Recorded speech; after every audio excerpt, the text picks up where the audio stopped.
What is going on, guys? Michael here from TYT YuGiOh, and today I'm coming at you guys with another deck profile. So I recently took this deck to a couple of tournaments. I went to the Philadelphia Regional 2 weeks ago, and I went to ARG Richmond last week. Fortunately, I scrubbed out of both events. Part of that was just due to bricking, which is just an inherent problem in this deck, and I definitely punted a game or two along the way.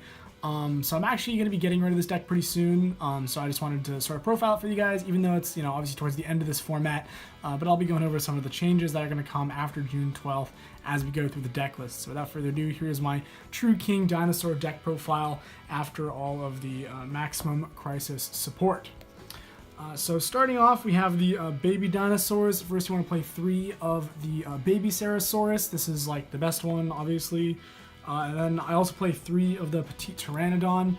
I think this is mandatory. I think if you cut it down to 2, then like you're just going to contribute to bricking, because obviously the combo you want to resolve is Diagram and a baby, and so you just want to have as many babies as possible. So then we play 3 Miscellaneousaurus. Obviously, you really want to maximize the number of level 4 monsters in your deck, because this deck really struggles with like its second push after its initial setup, and the level 4 monsters really help with that, like making rank 4s and stuff. Next, we're going to play 3 Soul-Eating Oviraptor, obviously, best card in the deck. Aeolo for the combo, and then I play 1 Ultimate Conductor Tyranno. I just never want to brick with this. I always want to search it, and it was always there when I needed it, so I like this. The second one did come up for me like a little bit. I did kind of miss the second one, but I always felt like the second one would have been like sacky, you know what I mean?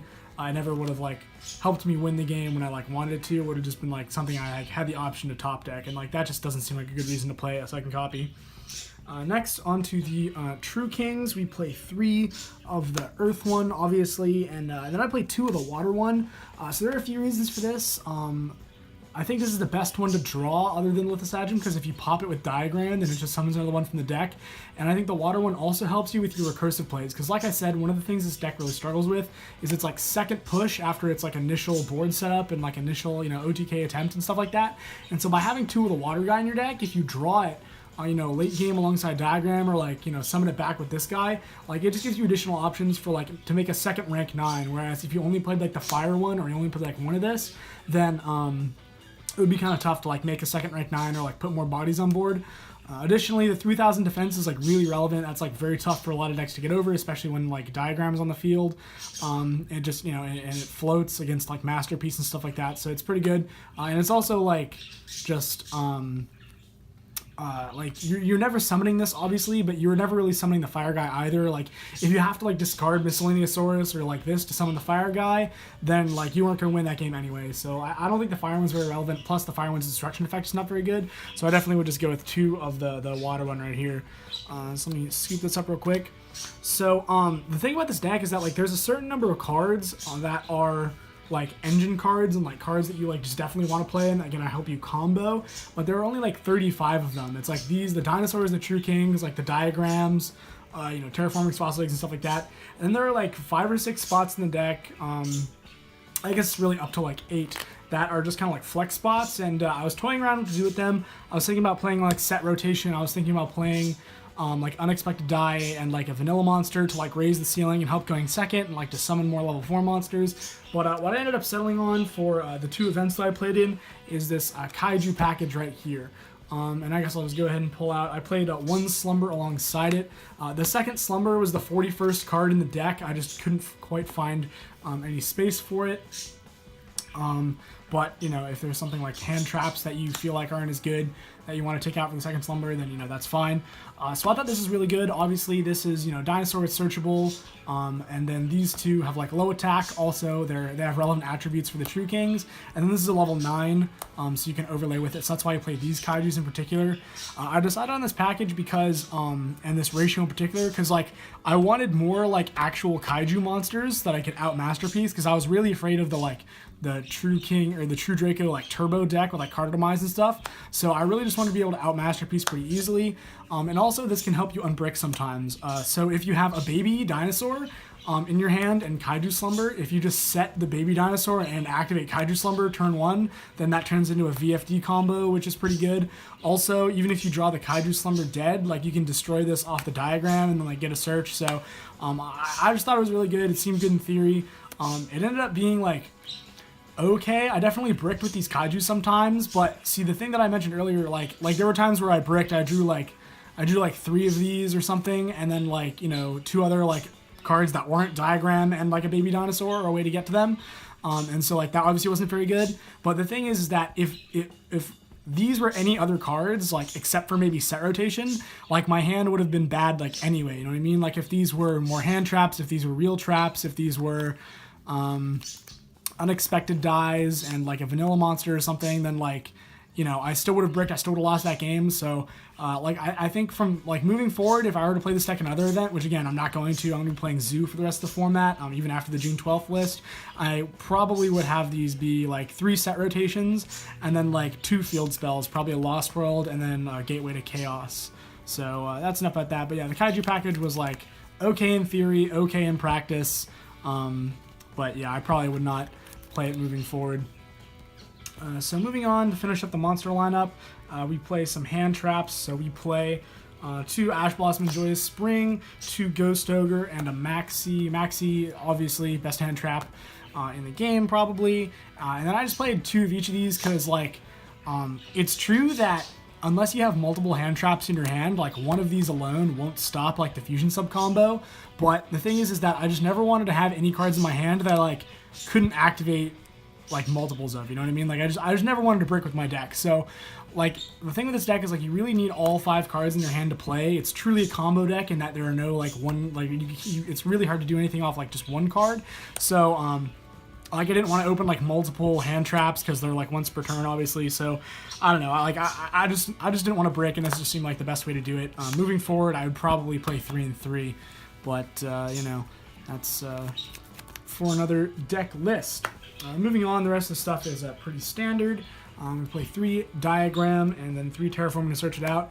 Again, this deck really struggles without diagrams, so I think I would just main deck the set rotations moving forward. 3 Fossil Dig, if you cut this, you suck, at Nick Sheets. And then 2 Instant Fusion. Obviously, like, Norden is banned after June 12th, but you can replace these with, like, literally any other cards. It does kind of suck because Norden being your only extender or follow-up being gone is like kind of bad, but you can really just replace these with like hand traps, actual traps, like an Upstart Goblin and like a Soul Charge or something, and it's not too bad. But yeah, so that's the main deck, 40 cards total. Let's move on to the extra deck. So obviously the Norden, like I said, you can just like replace this for literally any other extra deck card. I've been thinking about like either Diamond Direwolf for Castell, like Summit rank 4 that you can like detach to and just like proc its effect. That comes up sometimes. It's like Filigree with Dinosaur monsters. Again, losing this is like kind of painful, but it's not the worst thing. Next we play Synchros. We play Denglong for the combo. Chambara. There's actually, I wasn't playing this for the longest time. I just thought it was dumb until someone pointed out to me that Soul Eating Oviraptor plus Miscellaneousaurus is an OTK with this card because you summon Superconductor Tyranno and alongside this, and it's like 82 on an open field. And that definitely came up. I played in some side events at the ARG, and I definitely like OTK people like through Maxi with that combo like twice. So that I'm very glad this is in my extra deck. And I played Trishula. This doesn't come up that much, but when it does, it's really high impact. I debated playing Black Rose Dragon over this, because going second, if you hand trap them, they're all level 3 tuners, then you can instant fusion and bring it back and then Black Rose them, and it could kind of be, it kind of forces out like negations and Tridents and stuff, or if they're like an idiot and don't see it coming, then like you obviously just kill them. But I don't know, obviously since Norden's not going to be a thing moving forward, then I'll probably keep this as Trishula, but again, it doesn't come up too much, but when it does, it's pretty good. Then on to the XEs, we just play like a bunch of good ones. Dweller, obviously for like the mirror match, is very good. Next, I play Bahamut Shark and Tree Toad. So you make this obviously as the same way you would make like Naturi Beast, which I don't play.